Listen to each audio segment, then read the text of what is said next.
I'll now invite Chris Ronan. Chris is the CEO of the Country University Centre and the National President of the Society for the Provision of Education in Rural Australia. Chris, there's been a lot of mention of the regional study hubs. What is your take on, from the Accord, the recommendations regarding regional and remote communities? Thanks, Sonal. Lots to share, but I'll try and be succinct and to the point. I think it's been interesting as somebody who sits adjacent to higher education, watch this process unfold. When the interim report came out, I sort of raised the question that it may be slightly problematic that the sector's sort of looking at itself, to review itself, to open access to people who are outside the sector. I think, it speaks to a broader challenge, I guess, about what role tertiary education providers play in society more broadly. I think it was encouraging in the final report that some of that was really addressed though. And I think that's sort of a nice sort of segue into this regional university study hub piece. In the Country University Centre, it's a network of 18 of those community-run, owned and operated centres that affiliate together and work together.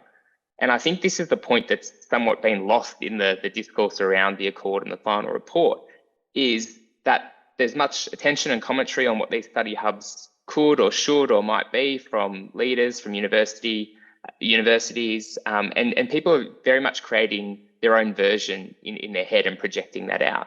Now, that's not necessarily a bad thing, but I think it's challenging to watch it as people, and from communities who have spent, more than a decade in some cases, building this concept up. So I just want to sort of just go a little bit adjacent and stretch this concept a little bit. So this isn't new. Community-led higher education was a response to market failure from universities.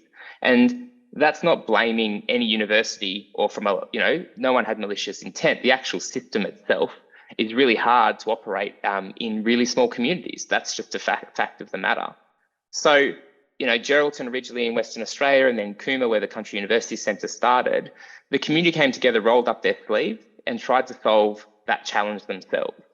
And it was interesting at this time, this was around 2013 in the Cooma example, where the community was driving a solution where anyone from any university can come in, get face-to-face support. Didn't matter what they were studying, didn't matter how it was working. But the interesting thing is, simultaneously in the higher education sector at the time, we were post-Bradley, we were demand-driven funding, we were having all these equity initiatives going on. So there was all of this wonderful work happening in the sector, and then adjacent to the sector, there was communities who were at that time not really recognised in doing this work, and it's taken us almost a decade to get to this stage. So that's a really positive thing, but I think it sort of speaks to a bigger point that, yes, reform in the sector is really important, but it's a societal thing and how it stitches around, I guess, the communities in which we operate.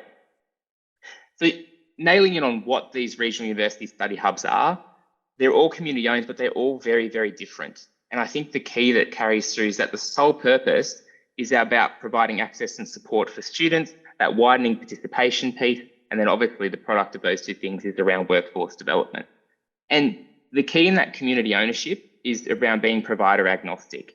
It is highly problematic, in my view, for providers to be at the core of this. There's all the best intentions in the world, but there's institutional priorities, and regional Australians have seen that with universities coming and going, and again, not with malicious intent, but just from simply that's how the structures of higher education have worked. And in regional Australia especially, there's long memories on those things.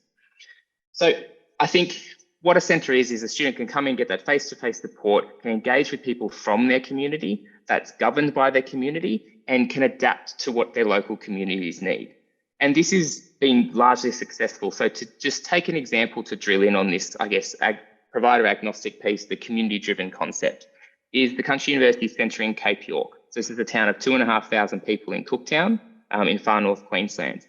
As of today, there's 56 students from 27 different providers studying 48 different degrees. And that's in a town of 2,500 people. So the minister talks about opening the door to opportunity. Well, to me, that's smashing out the whole damn wall. And I think that's really important to highlight why that has been successful. It's been successful because the community has wrapped around it itself. Now, there's a role, obviously, for providers, for the sector to play in that.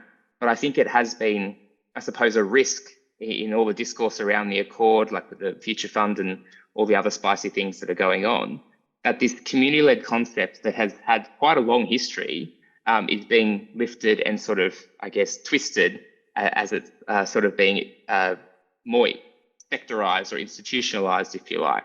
So I think there's a lot of other things that I can sort of speak to, like the National Regional University and some other things, but I really think with this audience, I mean, these are the people who are focused on this equity work. And I think take a bit of criticality around what these study hubs can be, and just to know that that community-driven aspect is its secret sauce.